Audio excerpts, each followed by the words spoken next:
Kings were supposed to protect their people.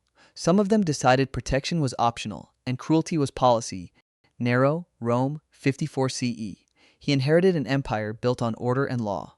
Within 10 years, he had murdered his own mother, kicked his pregnant wife to death, and reportedly used Christians as human torches to light his garden parties. Rome burned in 64 CE. Whether Nero started the fire is still debated, but he blamed a religious minority for it anyway. And the executions that followed were creative in the worst sense. He wrote poetry while the city smoldered. The persecution didn't stop at the garden party. Tacitus, writing decades later with no love for Nero, still recorded that the victims were dressed in animal skins and torn apart by dogs, or nailed to crosses and set on seat after dark to save on street lighting. Nero opened his own gardens to the public for the spectacle, driving his chariot among the burning bodies dressed as a charioteer. Even Romans hardened to public execution reportedly found it excessive. Historians still argue if he sang while Rome burned. The tragedy needed no exaggeration. Ivan IV of Russia, 1547. They called him Ivan the Terrible, and the title undersold him. In 1570 he suspected the city of Novgorod of treason and marched his personal guard, the Oprichniki, through its streets for 5 weeks. Estimates range from 12,000 to 60,000 killed, drowned in the frozen river when the ice cracked under the weight of bodies. In a fit of rage in 1581, he struck his own son and heir with an iron-tipped staff. The blow was fatal. The Oprichniki wore black robes and rode with a dog's head and a broom tied to their saddles, symbolic, chroniclers noted, of hunting down and sweeping away the Tsar's enemies.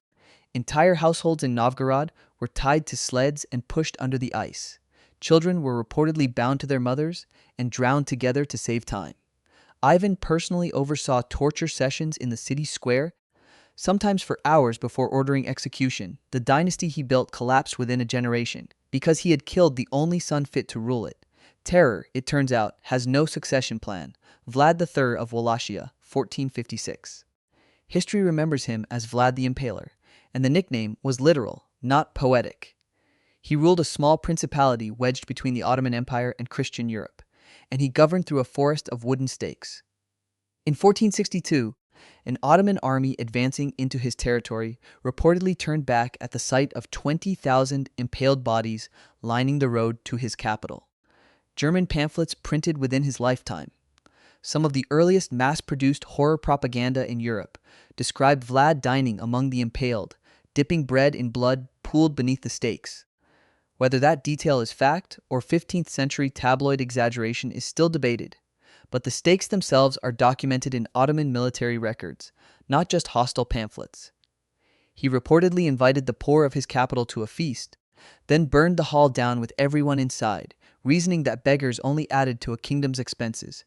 The Sultan's own soldiers refused to continue the march. Fear, deployed correctly, wins battles without swords. Leopold II of Belgium, 1885. He never set foot in the Congo Free State, the territory he owned as a private colony. Not a colonial possession of Belgium, but his personal property. Rubber quotas were enforced by mutilation. Workers who failed to meet them had hands severed, sometimes their children's hands instead, to save the bullet for someone who could still work.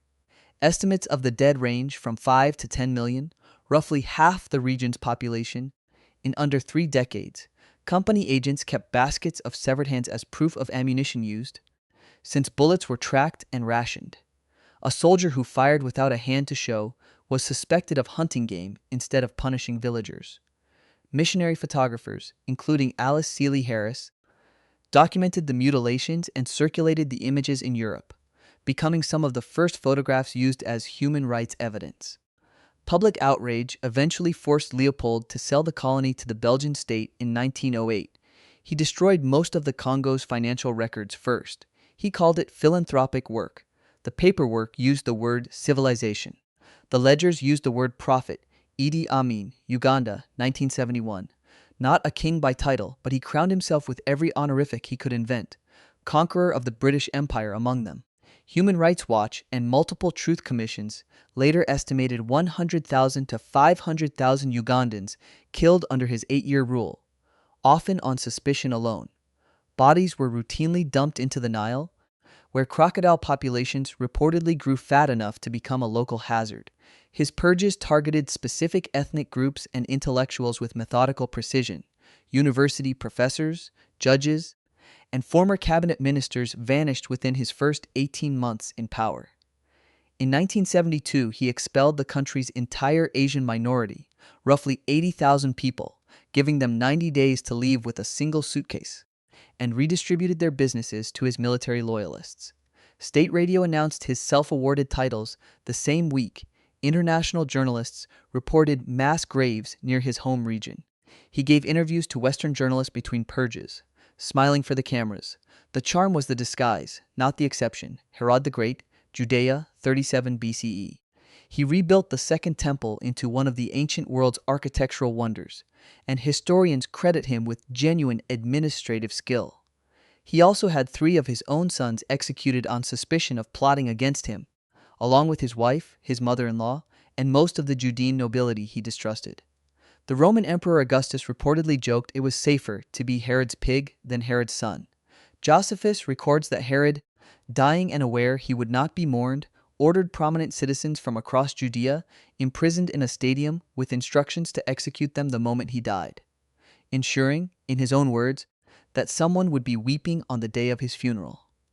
The order was reportedly never carried out after his death, but the fact he gave it survives in the historical record regardless.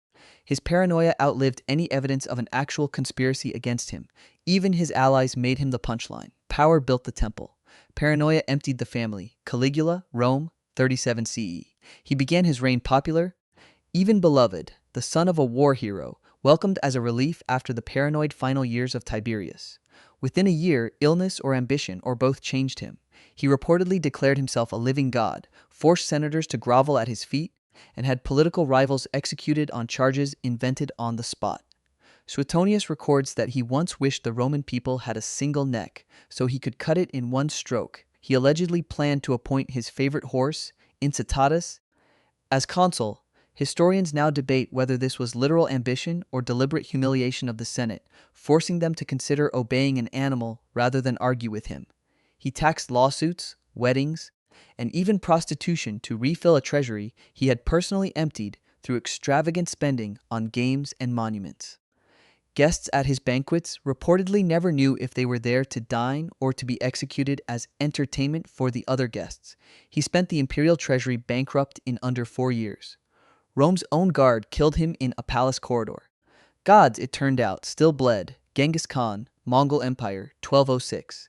He unified the Mongol tribes and built the largest contiguous land empire in history, and the cost was calculated in cities. When the Khwarezmian Empire executed his trade envoys in 1218, Genghis Khan responded by erasing entire populations. Merv, Nishapur, Urgench, cities of hundreds of thousands, reduced to killing fields. Some historians estimate the Mongol conquests killed 40 million people, roughly 10% of the world's population at the time. At Nishapur, Persian chroniclers recorded that Genghis Khan ordered the heads of men, women, and children stacked into separate pyramids as a public accounting of the destruction, a bureaucratic level of record-keeping applied to a massacre. Surviving cities were sometimes required to send counted heads back to Mongol commanders as proof of compliance with earlier surrender terms. The scale was deliberate. Terror that spread ahead of the army meant the next city surrendered before a single arrow was fired. Surrender bought mercy. Resistance bought annihilation, documented and repeated as policy. The empire outlived him by a century. The method outlived the empire. Shaka Zulu, Southern Africa, 1816. He transformed a minor clan into the Zulu kingdom through military reform, the short stabbing spear, disciplined regiments, ruthless drilling. When his mother Nandi died in 1827, Shaka ordered a mourning period so severe that an estimated 7,000 people were killed for showing insufficient grief. Crops were banned, pregnant women and their husbands were executed, and milk, a Zulu staple, was forbidden for a year. Oral histories collected by 19th century missionaries describe entire regiments marched to the royal kraal, specifically to demonstrate grief, loud enough to satisfy Shaka's inspectors. Those who appeared to weep insufficiently were dragged aside and killed on the spot. The mourning edict lasted a full agricultural cycle, during which planting was forbidden. compounding the death toll with famine in the following season. His own advisors reportedly began plotting his removal before the mourning period had even ended. Historians debate the exact death toll. No account claims it was small. His own half-brothers assassinated him within a year. Grief, weaponized, ran out of victims to punish. Attila the Hun, Central Europe, 434 CE, Byzantine and Roman writers called him the Scourge of God, and he seemed to enjoy the branding. He extracted tribute from the Eastern Roman Empire under threat of annihilation, and when payments lagged, he burned cities along the Danube and marched into Gaul and Italy, leaving depopulated farmland behind him. Priscus, a Roman diplomat who dined at Attila's camp, described a leader who ate from plain wooden dishes while his lieutenants used gold plates. The Byzantine court paid an annual tribute that at its peak reached 100 pounds of gold, a sum so large that Emperor Theodosius II reportedly debased imperial coinage to afford it. Attila's negotiating tactic was consistent across decades. Demand tribute, wait for a missed or late payment, then treat the shortfall as justification to raise the next city on the map. Priscus noted that Attila's own capital, somewhere in modern Hungary, was built of wood while the emperors he terrorized ruled from marble. He died on his wedding night in 453 CE, reportedly from a nosebleed. The empire that terror built did not survive its founder by more than a year. 10 crowns, 10 centuries and continents apart, and the same architecture underneath every one of them. Absolute power, zero accountability, and a court too frightened to say nay so. The kings changed. The permission structure never did. That's the part still worth studying.